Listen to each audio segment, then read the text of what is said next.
पिंजण असू देत किंवा जे कोणी तळवड्यातले स्थानिक आहेत, त्यांनी नायर या माणसाला आपला माणूस म्हणूनच सहकार्य केलेलं आहे. की माझा स्वतःचा स्वभाव आहे की मित्र बनवायचे, ती मैत्री सांभाळायची आणि मैत्री टिकवायची, एवढंच माझा स्वभाव आहे. आणि नंतर त्याला ते हे अशा प्रकारचं एक अर्बन स्वरूप यायला लागलं. नाहीतर तोपर्यंत तसं म्हटलं तर तो एक रुरल म्हणून टोटल रूरलच होता. ग्रामीण भागाचा. पण आता तळवडे ग्रामीण भाग राहिलेला नाही. आता तळवडे भागाला एक अर्बन स्वरूप आलेलं आहे. डेव्हलप्ड इंडस्ट्रियलायझेशनचं एक पार्ट म्हणून असं बघितलं जात आहे. या व्यक्तीबद्दल मला एक म्हणायचं आहे की गेली 10 वर्ष हा माणूस आमदार आहे, परंतु आजही he is down to earth.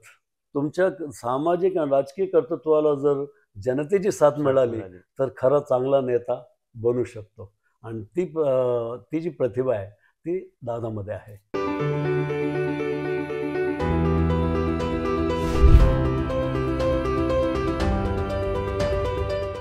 नमस्कार. नमस्कार. मी कोकाटे सर.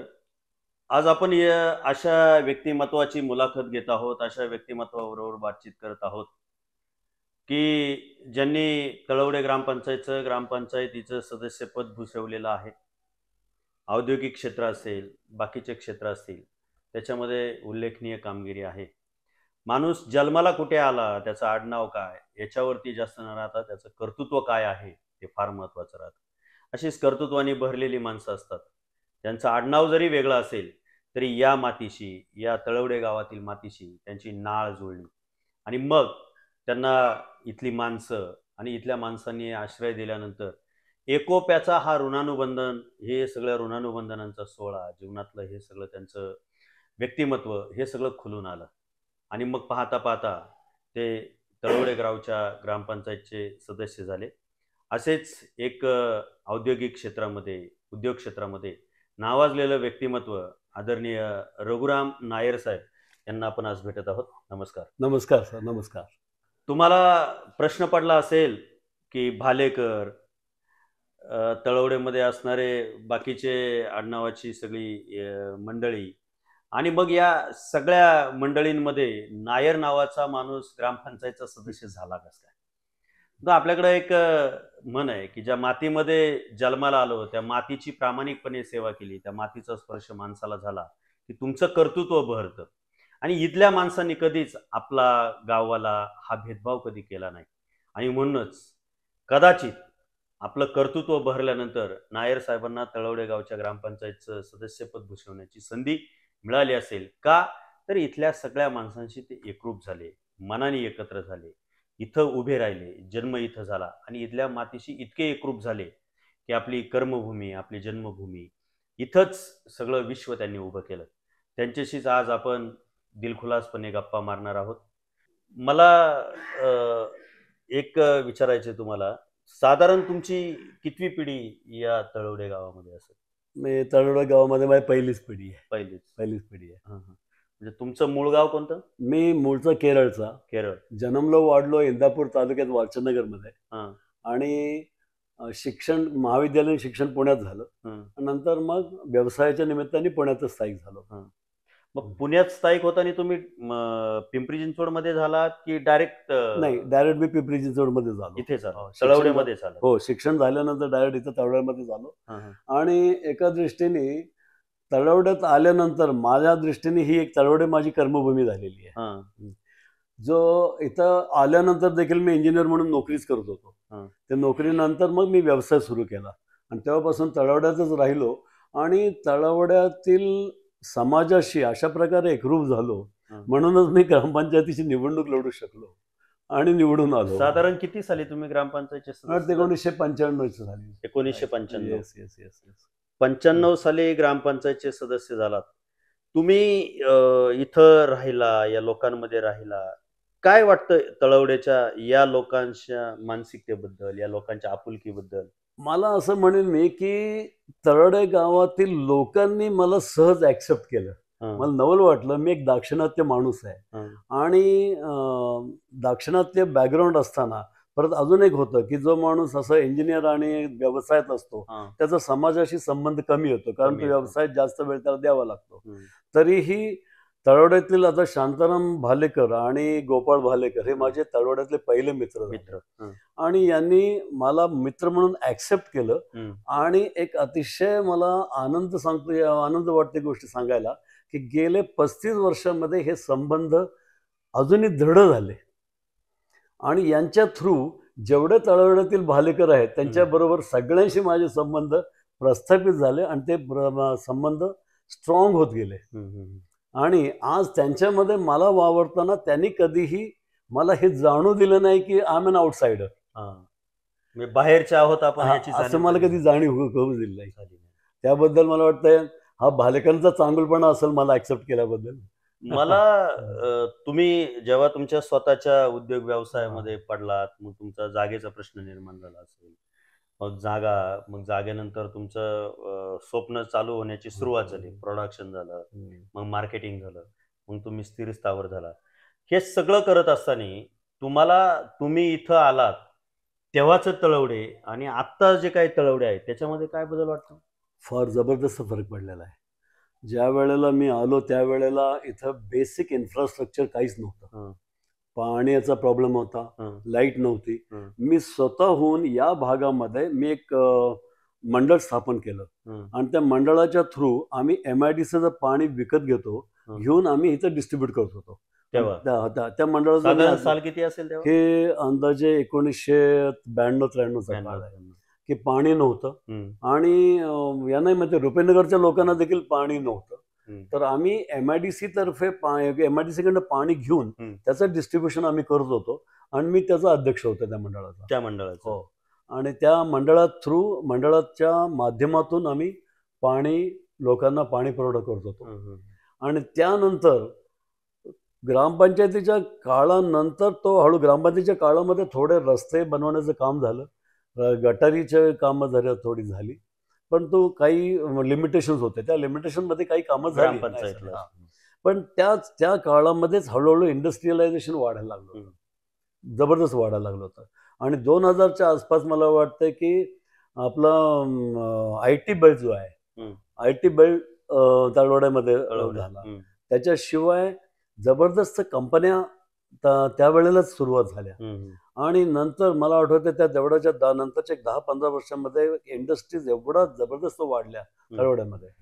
आणि याच्यामध्ये माझी जी काही प्रोग्रेस होती याच्यामध्ये भालेकरांनी मला मदतच केलेली आहे, पण कधी असं मला अडसर असं कोणी केलेलं नाहीये.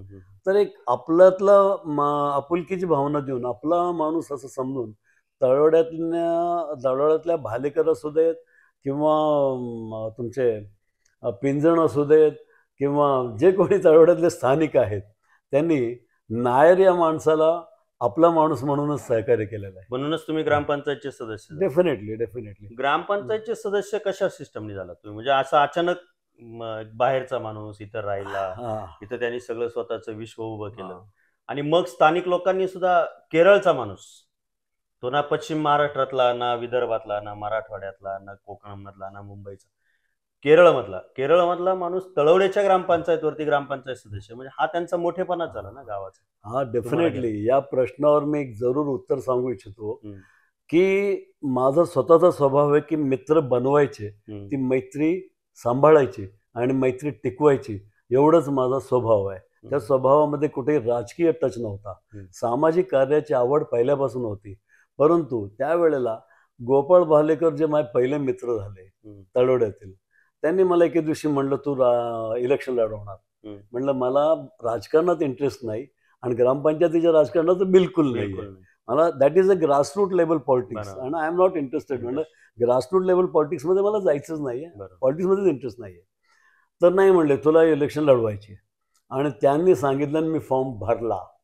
आणि फॉर्म भरल्यानंतर देखील मला जे लोकांचे प्रतिसाद येत होते की मला विनिंगची काही चान्सेस नाही आहेत असं लोकांचं बोलणं होतं.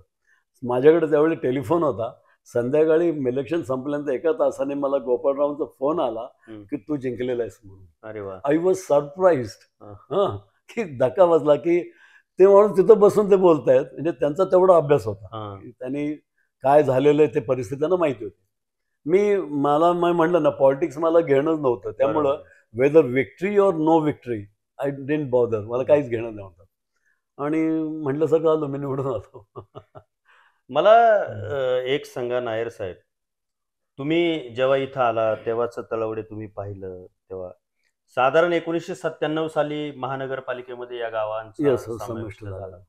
मग 1997ला महानगरपालिकेमध्ये गाव गेल्यानंतर 95ला तुम्ही ग्रामपंचायतचं सदस्य, परंतु त्याच्यानंतर विकासात्मक दृष्टिकोन बदलत गेला. बदलत गेला, बरोबर. साधारण 2014 नंतर Yes, मग या yes. सगळ्या समाविष्ट गावांना एक बरोबर.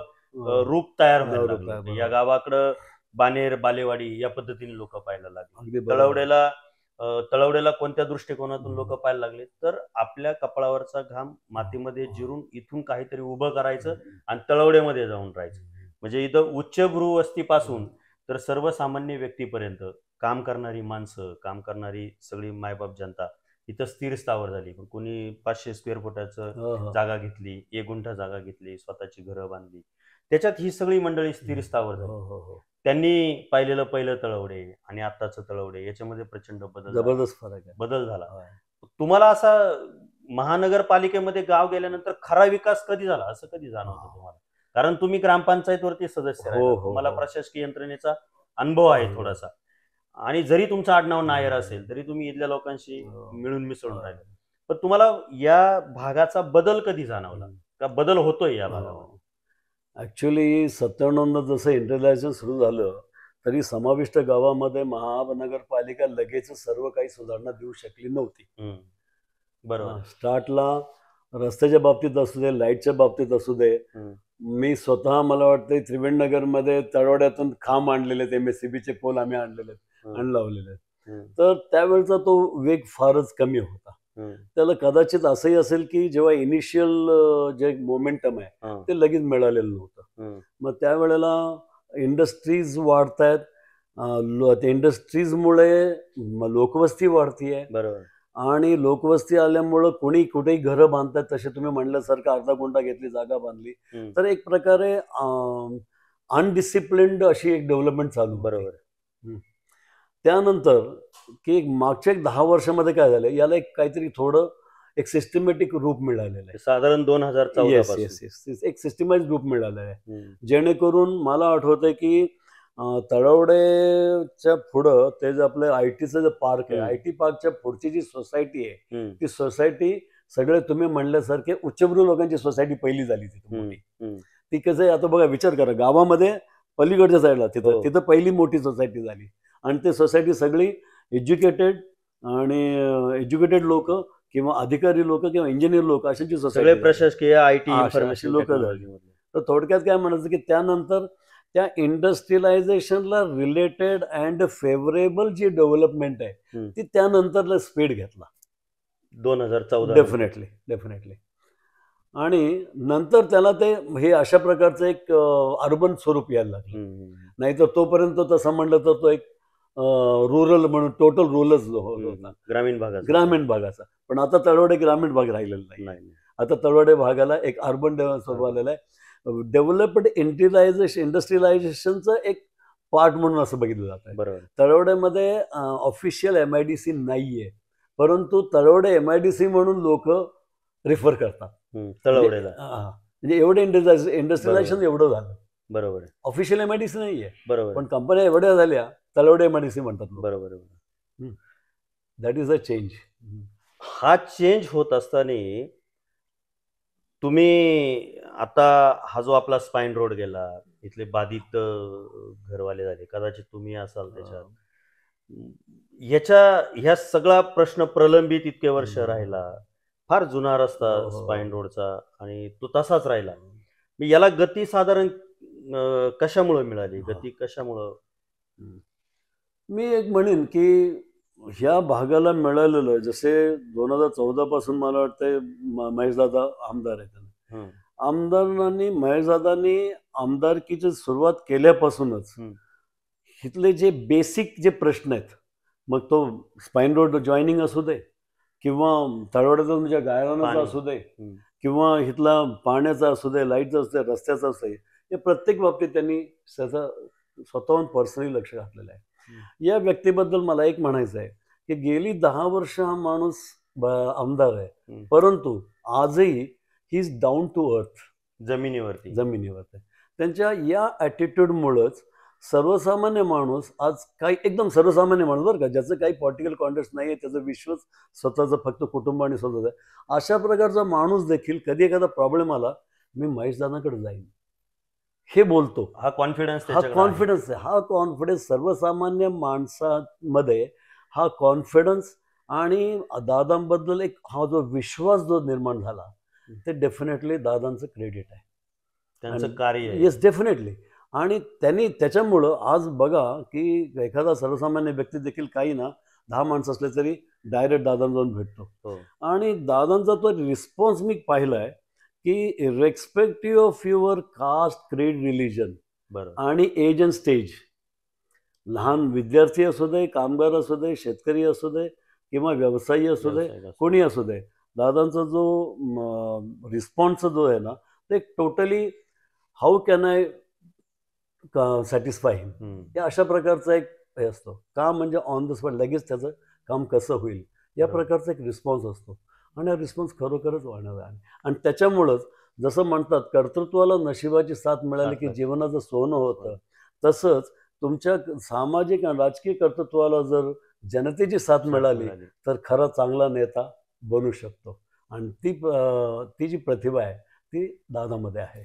दादांनी हा सगळा विकास केला, तळवडे बदललं, तळवडेच्या लोकांचं राहणीमान बदललं, तळवडे सारख्या या गावामध्ये चांगल्या चांगल्या सुविधा आल्या, रस्ते आले, पाणी आले, लाईट आले, गाव बदललं, गावाचं गाव पण शहरामध्ये गेलं, शहरीकरणामध्ये त्याचं रूपांतर झालं, त्याचे तुम्ही साक्षीदार आहात.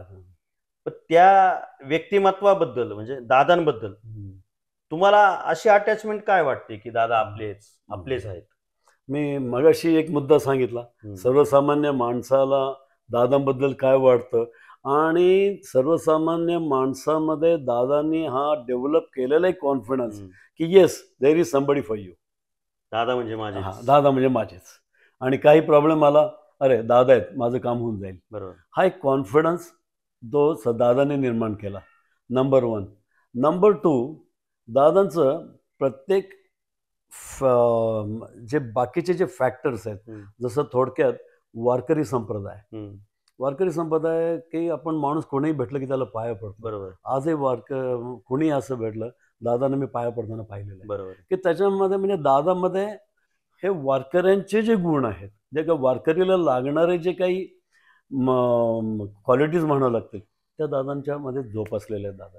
तर तिथं काय होतं की असं 10 माणसामध्ये जेव्हा दादा अशा प्रकारे वावरतात ना, तर ऑटोमॅटिकली दादांबद्दल त्या माणसाला एक आपुलकी, दुसऱ्याला देखील जे त्यांच्या जवळचे नाही आहेत पण बरोबर आलेले बघितले, त्यांच्यामध्ये एक आपुलकी निर्माण होते, आत्मविश्वास येतो त्यांना, हा आपला माणूस आहे, हा आपला आहे. येस, ही आपुलकी निर्माण होणं हे खरं म्हणलं तर एका चांगल्या नेत्याचं लक्षण आहे की एक अतिशय सर्वसामान्य माणसाला देखील त्यांच्याबद्दल आदर वाटणं, आपुलकी वाटणं. आपुलकीतनंच आत्मसन्मान होतो. बरोबर. मग तो सन्मान डिमांड करावा लागत नाही, कमांड होतो, त्याला डिमांड करावं लागतं. तुम्ही तुमचं कर्तृत्व सिद्ध केलं की येस येस तुमची डिमांड वाढते, डिमांड ऑटोमॅटिकली. बरोबर आहे. ते आपल्याकडे एक तुकोबरायांची ओवी, जे का रंजले गांजले त्या सिंहने जो आपुले, तोची साधू ओळखावा देव तेथेची जाणावा. आयुष्यात काय कमवलं काय गमवलं ह्याच्यापेक्षा माणसात देव पाहावा. तसं राजकारणामध्ये त्या राजकीय परिपक्वता, त्या माणसामधलं काम करण्याचा उत्साह, त्या माणसामधली आपुलकी. आपण आमदार आहोत परंतु वारकरी संप्रदायाचा माणूस मिळाला, भेटला, रस्त्याने भेटला, त्याच्या खांद्यावरती पताका आहे, त्याच्या कपाळावरती गंध आहे, गळ्यामध्ये तुळशीची पांडुरंगाची पवित्र अशी माळ आहे, तर आपलं मस्तक त्याच्या चरणावरती नतमस्तक होतं. मग ती आमदारकीचा मनाला लवलेश सुद्धा येत नाही. आपण त्या अध्यात्माचे पाईक आहोत, त्या परमार्थाचे पाईक आहोत, त्या वारकरी संप्रदायाचे पाईक आहोत, ही भावना मनामध्ये निर्माण होते आणि मग आपलं मस्तक नतमस्तक होतं. तरी माणुसकीच्या ओलाव्यातून काय एकत्र आली की वटवृक्षाच्या छायेखाली विसावा घेत असताना कपाळावरचा घाम मातीमध्ये गेला ना की तिच्यातून कर्तृत्वाचा सुगंध निर्माण होतो. अशाच पद्धतीचा सुगंध आमदार महेशदादा लांडगे यांनी केलेला आहे. म्हणूनच कितीतरी हजारो किलोमीटर दूर असणारी माणसं सुद्धा ज्या महेशदादांना आपला मानतात, त्या आपला मानण्यापाठीमागं ते प्रेम, ती भावना, त्या सगळ्या गोष्टी आहेत. उद्याचा कार्यकाळ, उद्याचा दिवस हा आनंदाचा जाण्यासाठी पाठीमागच्या काळामध्ये केलेला संघर्ष हा उद्यासाठी तुम्हाला असतो. आणि आपल्याकडे एक म्हण आहे की भूतकाळ विसरून वर्तमान काळात तुमचं कर्तृत्व सिद्ध करावं, म्हणजे तुमचा भविष्यकाळ उज्ज्वल असेल. उज्ज्वल असतो. तो उज्ज्वल भविष्यकाळ अशा माणसांचे आशीर्वाद पाठीशी असल्यानंतर निश्चित स्वरूपात होईल, याची आपल्याला खात्री आहे. नायर साहेब, तुम्ही आज भेटलात, नमस्कार. मनापासून धन्यवाद. आपलं धन्यवाद.